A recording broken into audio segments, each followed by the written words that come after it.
ఇవాళ రాష్ట్ర మంత్రివర్గ విస్తరణ జరగనుంది. 10 మంది మంత్రులుగా రాజ్భవన్లో ప్రమాణ స్వీకారం చేయనున్నారు. అక్కడి తాజా సమాచారం మా ప్రతినిధి రఘువర్ధన్ ప్రత్యక్ష ప్రసారం ద్వారా అందిస్తారు. కాసేపట్లో రాజ్భవన్ వేదికగా మంత్రివర్గ విస్తరణ జరగనుంది. కొత్తగా 10 మంది మంత్రులు ప్రమాణ స్వీకారం చేయనున్నారు. ఈ మేరకు ఇప్పటికే అధికారికంగా ఎవరెవరైతే ప్రమాణ స్వీకారం చేయనారో వారందరికీ సమాచారం అందింది. జిల్లాల సమీకరణలు, సామాజిక సమీకరణలు వీటన్నింటిని దృష్టిలో పెట్టుకుని ముఖ్యమంత్రి కేసీఆర్ కొత్తగా 10 మందికి మంత్రివర్గంలో చోటు కల్పించారు. ఇప్పటికే తనతో పాటు ఉన్న మహమూద్ అలీ సహా మరో 10 మందికి తన జట్టులో చోటు కల్పించారు. మొత్తంగా ఇవాళతో మంత్రుల ప్రమాణ స్వీకారం పూర్తయి 12కు ఈ సంఖ్య చేరుకుంటుంది.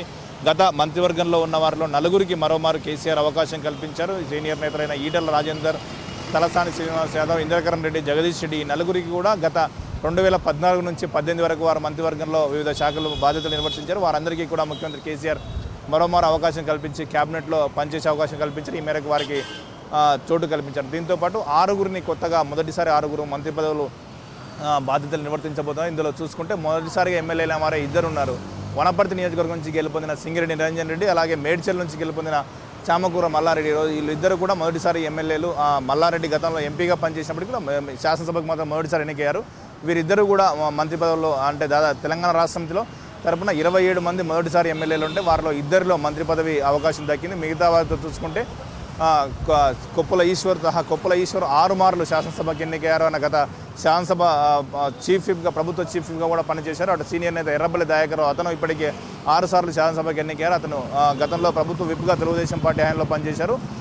తాజా ఇటీవల ఎన్నికల్లో తెలంగాణ రాష్ట్రం గెలుపొందిన ఆయనకు కూడా మంత్రివర్గంలో చోటు కల్పించారు. ఇక వేముల ప్రశాంత్ రెడ్డి, నిజామాబాద్ జిల్లా బాల్కొండ నియోజకవర్గం చెందిన వేముల ప్రశాంత్ రెడ్డి గత హయాంలో మిషన్ భగీరథ ఉపాధ్యక్షుడిగా పనిచేశారు. తాజాగా ఇప్పుడు అతనికి మంత్రివర్గంలో చోటు కల్పించారు. శ్రీనివాస్ గౌడ్, మహబూబ్ నగర్ శాసనసభ్యుడు శ్రీనివాస్ గౌడ్ కూడా మంత్రివర్గంలో చోటు కల్పించారు. మొత్తంగా పాత 4గురితో పాటు కొత్తగా మరో 6గురికి ఈ మంత్రివర్గంలో ముఖ్యమంత్రి కేసీఆర్ చోటు కల్పించారు. వీరందరూ కూడా ఇవాళ ఉదయం 11:30కు మంత్రివర్గ ప్రమాణ స్వీకారం చేశారు. ఇప్పుడు మంత్రివర్గ ప్రమాణ స్వీకారం కార్యక్రమం కోసం రాజ్భవన్లో ఏర్పాట్లు పూర్తయ్యాయి. ముఖ్యమంత్రి గవర్నర్ ఆదేశాల మేరకు అధికారులు ఇప్పటికే ఏర్పాట్లు పూర్తి చేయొచ్చు. మన ఏర్పాట్ల దృశ్యాలను కూడా మనం చూడవచ్చు. మొత్తంగా రాజ్భవన్ లాన్స్లో జరిగే కార్యక్రమంలో గవర్నర్ నరసింహన్ ఈ 10 మంది మంత్రులచే ప్రమాణ స్వీకారం చేశారు. అందుకు అనుగుణంగా ఏర్పాట్లు కూడా పూర్తి చేశారు. అటు ఇప్పటికే కొత్త మంత్రుల కోసం సాధారణ పరిపాలనా శాఖ వాహనాలు కూడా సిద్ధం చేసింది. ఆ వాహనాలు కూడా కొద్దిసేపటిమే రాజ్భవన్కు చేరుకున్నాయి. సాధారణ పరిపాలనా శాఖ తరఫున కొత్తగా మంత్రి పదవులు చేపట్టబోయే వారికి ఇచ్చే వాహనాలని కూడా రాజ్భవన్కు చేరుకున్నాయి. అటు మంత్రిత్వ శాఖలకు సంబంధించి కూడా కొంత ఊహాగానాలు అనిపిస్తాయి. ముఖ్యమంత్రి కేసీఆర్ ఈ దిశగా ఇప్పటికే కసరత్తు కూడా చేసినట్టు తెలిసింది. శాఖలను పునర్వ్యవస్థీకరణ చేస్తూ, హేతుబద్ధీకరిస్తూ కొంత శాఖలు ఎక్కువగా ఉన్న నేపథ్యంలో మంత్రులకు సరిపడేట్లుగా కొంత మార్పులు చేసినట్టు తెలుస్తుంది. ఈ మేరకు శాఖల కసరత్తును కూడా ముఖ్యమంత్రి కేసీఆర్ పూర్తి చేసిన సమాచారం.